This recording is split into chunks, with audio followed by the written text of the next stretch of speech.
Good morning, Lead Dwellers. How are you doing today? And this is our official sign for Lead Well, L plus and W. Hope that works. So this is your lead dweller, Dr. Francis Pinola, licensed doctor of physical therapist and certified life coach. So if you're watching live, please comment lead, Lead. And if you're watching replay, please comment well, Well. I have a very wonderful person with me today. We'll talk about leadership. We'll talk about life. She is the regional, let me make sure that I'm speaking it right, the regional director of business and development for Abri Healthcare Services. Okay. And she's a longtime leader. And I think they're also planning to have some podcasts. Hey, more guestings, right? And by the way, before we go towards that, let me just announce to you something good happening this new year. Our website, drfrancisdpt.com, when you get in there, and if you have a company, a skilled nursing facility, a hospice services, like a psychiatric hospital, behavioral hospital, that you want to guest here in our podcast and Lead+Well, by the way, it's already our 32nd episode. My goodness, time flies so fast. So we have a promo. It will be 50% off if you book, so that we can give you at least a 30 to 40 minute talk. Plus, we'll give you the MP4 format of that interview so you can use it for your marketing. Originally, the price of it is $299, but we're slashing it off up to February 1st, my friend. It will be just $149 for the guesting here in Lead+Well podcast. Awesome. So, without further ado, let me introduce my guest today. Here is Miss Courtney Curran from Abri Healthcare Services. Good morning. Oh, hi, Miss Courtney. How are you doing today? Living the dream. Awesome. Do you live in Texas too? Yes, sir. Absolutely. I don't want to make the people in the north very jealous about our weather today. It's like 64, 65. Texas born and raised right here. Yes. Awesome. Miss Courtney, thank you for the privilege of guesting here in our podcast. And would you like to tell our audience what you've been doing and what's your leadership background? Absolutely. Thank you for having us, first of all. My name is Courtney Curran. I'm a licensed nursing facility administrator, dementia practitioner, and trainer. Have been in the industry healthcare industry since 1998, so a long time. Been in leadership for the last about 15 years. Super servant-minded leader. That's what I tend to lean towards. That's the collaboration style that I fit best with. So finding my home at Abri has been perfect fit for me, just because of the way that I lead, again, which is more of a servant-minded leadership style. So awesome. Tell me more about, I like what you said about servant-minded leadership. We'll talk about it a little bit later. But Can you tell what Abri Healthcare Services are all about? Absolutely. Abri Healthcare, I'm going to tagline us for a minute if you don't mind. Sure. We're the new Abri Healthcare Services. We are, a phoenix rising out of the ashes. We have a wonderful, wonderful leadership team in our CEO, Mike Templeton, and our chief nursing or clinical operator, Paul Ray. They had rolled out in December something that, again, my heart drifted towards, which was our focus for 2022 and beyond. And our tagline is service above self, because I care. And so can you repeat that again? I like that tagline. Sure, absolutely. Go ahead. It's service above self, because I care. There we go. And in our industry, the last 2 years have been, more than tumultuous and just a little crazy, to say the least. We do skilled nursing rehabilitation services. We have 3 communities in our family of communities that are memory care units. We have 2 ventilation units within our family, and then multiple specialties across the state. Awesome. I like what you said about the services for memory care. I haven't had a wide understanding of how it is done, because I work with patients, with memory care conditions. And I would like to know, and probably the audience wants to know, how does that work in the continuum, how you offer your services? Absolutely. So, as a skilled nursing facility, we are usually funded primarily from the state Medicaid program. So, that funding, adequately for dementia patients probably isn't, top tier. But it's a need that everybody faces that has dementia. And that population is pretty underserved just because of the ability to care for those patients. Being a physical therapist, I know that this is going to speak to you Yeah. directly.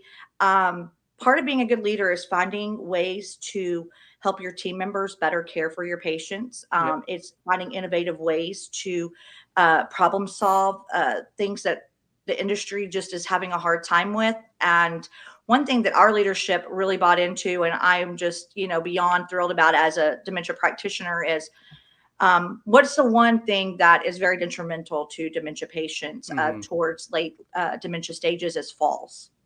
Yes. Um, and they're hard to predict. The patients with memory deficits cannot be good historians on what just happened prior to them falling. Hmm. We don't know if they're reaching for something. We don't know if they're stutter stepping. We don't know if it's a peripheral vision Hmm. deficit that's caused the fall. Sometimes all the above, Hmm. but it's really hard to prevent falls in that demographic just because of the inability for language to be Hmm. used back and forth. And so our company is invested in a program called Safely You, and it's located in all three of our memory cares. The family does have to sign a waiver. It is a live video stream that is deleted. Um, and it is AI technology. So if Hmm. anybody like me is a dork out there and loves all the new, inventive, wonderful things that technology is doing, Yep. it is AI based. It basically measures the plane in the video. And so if a patient were to go from one plane to another and then eventually, parallel on the floor, Hmm. it alerts our staff to go and check on that patient. And Awesome. while we may not have prevented that very first fall, the video stream is saved minutes before and minutes after and not deleted if there's been a change in plane. And so our team is able to go and access through our therapy department, through our nursing services, through housekeeping, through whoever is involved in that patient's care and say, this patient was reaching, so let's push this piece of furniture closer. This Hmm. patient is putting themselves in the floor because, they used to be a mechanic and they thought that was a car they were getting under or whatever it Hmm. might be. Hmm. Um, it's amazing to me the ways that this technology can prevent, a Hmm. detrimental fall for these patients. And so, Yep. loving that program. It was developed by a gentleman whose grandmother had dementia. And so, falls is just one of those Achilles heels in Hmm. dementia care. And this has been a wonderful, wonderful tool. Exactly. You know what? I have a former, PT student. Like I Hmm. asked her, we have a treating a patient. Of course, you have Alzheimer's, dementia. Um, I said, do you think we can rehabilitate Alzheimer's disease? And the student says, I don't think so because it will not retain. I said to him, how about the people that takes care of this patient? Can we help them to rehab the patient? Then that's a different mindset. You get what I'm saying? It's not about just Absolutely. treating the patient. It's all about the environment, the people around them, educating them. That's why we go to school that long, because we are really like pace setters, Absolutely. educators for those families. Yep. Go ahead. Mhm. Until there's a cure, there has to be interventions placed Agree. that keep these patients, limited to their deficits. So I agreed 110%. Awesome. And also, sometimes with memory care, you don't see the progress immediately for sure. But the fact that you're maintaining the function, right, Correct. of the patient, that's already a win, a day to day. And you don't see them declining, like falling every other day. That's already a Yes, win. So you need to absolutely. celebrate that. Yep. Yeah, giving them Awesome. their independence, their quality of life, as long as they can to maintain that. That's right there is a gift. Awesome. I agree with you, Miss Courtney. Mhm. I would like to get back to what you said about servant minded leadership. What's that all about? So, servant minded leadership is putting yourself as a servant, as a leader. That's the way I have chosen to be a leader in my leadership roles. And what that means is that as a servant leader, every thought you have, every plan or scheme that you come up with, every program that you put in place, the center of that is the people that are having to execute that. So, your team members. So you're wanting to think of how is this going to impact them? How are they going to be able to carry that out? What impact does that put on their day, their time, their emotional, Mm-hmm. state? And then it turns to, of course, what we all do, which is serve those who can no longer serve themselves as patients. Um, but everything we do as leaders has to be in retrospective and with the intent that what we're doing is giving the resources, the tools, the time, um, the thought behind Mm-hmm. everything that we initiate or that we promote. Mm-hmm. Uh, that in the end of the day is what's best for the end result, which is the patient. Yes. And I'm definitely a believer that every leader is a good servant or follower first. You need Every to be good good at leader, that. yeah, every good leader leads with a servant mindedness. If you're Yes, not serving other people, then I don't know how you would call yourself a leader. definitely. Let me ask this. So, what's Miss Courtney Current's definition of leadership? Take it away. So, my definition of leadership kind of falls under just a quote from Winston Churchill. This is kind of where I live. Success is not final, and failure is not fatal, but it's the courage to continue that counts. As a leader, there's going to be many times you're successful, hopefully. Mm-hmm. There's going to be times when you fail, but using the failure and using the success in your endeavors, making sure that everything you do is with accountability and integrity, um, maintains that courage to keep being a leader and to keep pushing the envelope and thinking outside of the box and developing and innovating ways to Mm-hmm. better those that you serve. Definitely, definitely. And for me, my definition is really leadership is about maintaining your credibility Mhm. and also empowering those around you to become good leaders like you are. Meaning, empowerment is really just helping them, grow them, groom them as a leader, because the best way is to leave a legacy is to produce or raise more people just like you are as a leader. So that's just amazing. I like what you said about the courage to continue is Mhm. really counts. And everyone out there, for us, there's no such thing as failure. It's either you succeed or you learn from that event or experience, because either way you just need to press forward and persevere with it. That's just life, right, Miss Courtney? Sure. Yep. So if I may ask before I continue my leadership question, are you Mhm. currently seeking for professionals or anything that you want to plug in right here for Abri Um, services? At this point in time, our team is pretty strong. I'm very proud of our team. Always looking for innovative leaders, people in their fields that surpass the understanding of what we currently know. Um, that is very attractive to me as a leader. I love collaboration. I love Awesome. that we can come together and look at the whole piece and collaborate as a team, empower the people, like you said earlier, Mhm. that are doing the day to day things to get us there. But we don't have any openings at this particular Mhm. time, but we are always looking for new talent, again, that is out of the box thinkers, Yep. ready to be innovative and bring something new.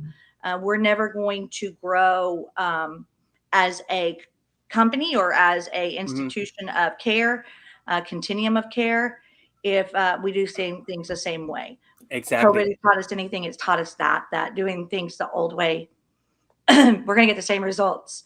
We have to be maneuverable.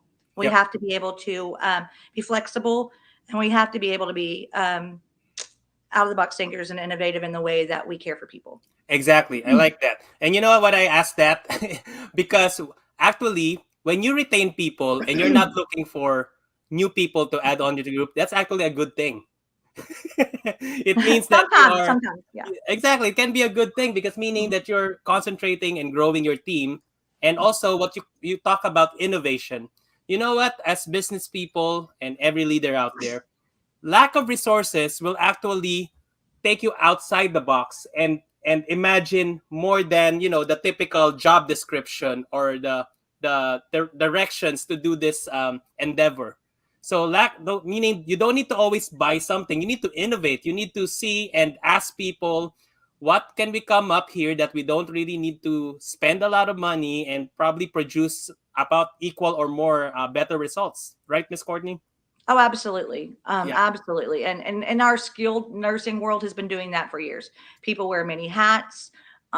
We come up with ways to take care of people when it seems impossible sometimes, but that's again where you find your strengths. And that's when you go back to why you do what you do, which is your servant minded heart to care for those. Awesome, awesome. So, Miss Courtney, any advice out for seasoned and upcoming leaders like you? I have a 4-point leadership guide, I guess, that I go to Nice. when I'm training new leaders or when I'm sharing with groups about leadership. And the first one has always been the servant minded heart. If you are not willing to serve those that work for you, then how do you expect them to serve the people that you are catering to, whether it be your clients or your patients or your customers or whoever that is? The second thing is accountability. We're all human and humans are fallible. Mhm. So you're not going to be perfect, and that's okay. Perfection's not the best thing to ever be. But what you can be is accountable for when you are wrong. Say you're sorry, say that you made a mistake and fix it. Extreme accountability, and that's a great book if somebody wants to read it. It has always been Nice. something that's made me a better leader. The third thing would be that you have to be a leader that is consistent, that has integrity, and that is always looking to better your team. So Mm. you're empowering your team. You're not worried about who's getting the next position. You're not worried about what that looks like for you. You want your team to be the best because it makes you the best. And you Yes. want your team members to grow and excel because that's what's best for them. So lead with integrity and empowerment and consistency. Mm-hmm. And then the last thing is the innovative part. That is, I think, one of the Mm. things that we shy away from, and I'm not sure why, especially in the sales world. Well, it's working, so let's not change it. Okay, it's working now, but can we see what's happening, 4 months down the road, 5 months down the road? And how are we going to be flexible then? How are we going to collaborate and come up with a plan that, increases market share? And Mm-hmm. innovation is one way that we often leave off the table, but it is a surefire way of getting leaders excited. It's excited. Mm-hmm. It's Yep. exciting for team members. Again, everything that we do has to be at the center of the outcome, which is, can this actually be done day to day? Will Mm-hmm. people buy into it and do it? And if leaders, those four things aren't at the center of what we're doing every single day and in every decision that we're making, if we're not being servant minded, accountable, leading with integrity, and being innovative, then we're failing those that are looking to us for Mm-hmm. those leadership values. Yeah. So good. So good, Miss Courtney. So good that I actually jot it down so that you know that I learned from you. So let me Well, just thank you. reiterate that. So servant-minded heart, Mhm. accountability, a leader that's committed with integrity and how to better your team and being innovative. Is that right, Miss Courtney? Absolutely. All right. So I just like to highlight what Miss Courtney says about being innovative, especially with the sales marketing arena. You know what?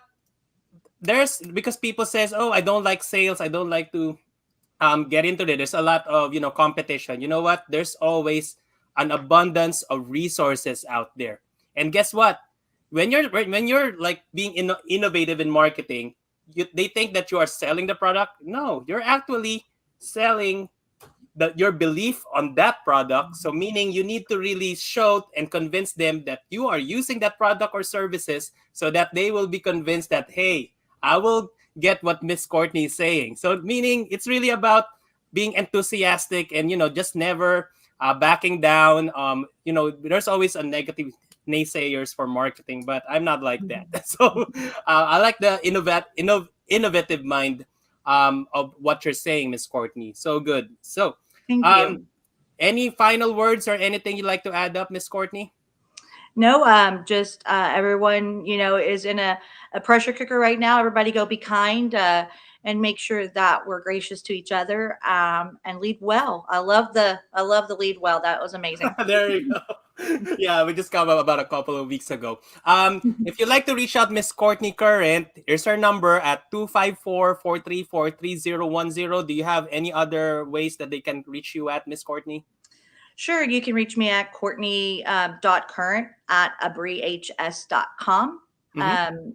I'm pretty readily available on LinkedIn and Facebook and any other site that you can probably find. I'm on it. But Awesome. ask around. If it's bad, they don't know me. No, just kidding. Yeah, you know what? What I found out with LinkedIn, you're actually in my connection, Miss Courtney. They hmm have a LinkedIn Live. hmm And there are very few people that can have access to that. I said, how can you do that? But it's a fun networking group for sure. For sure.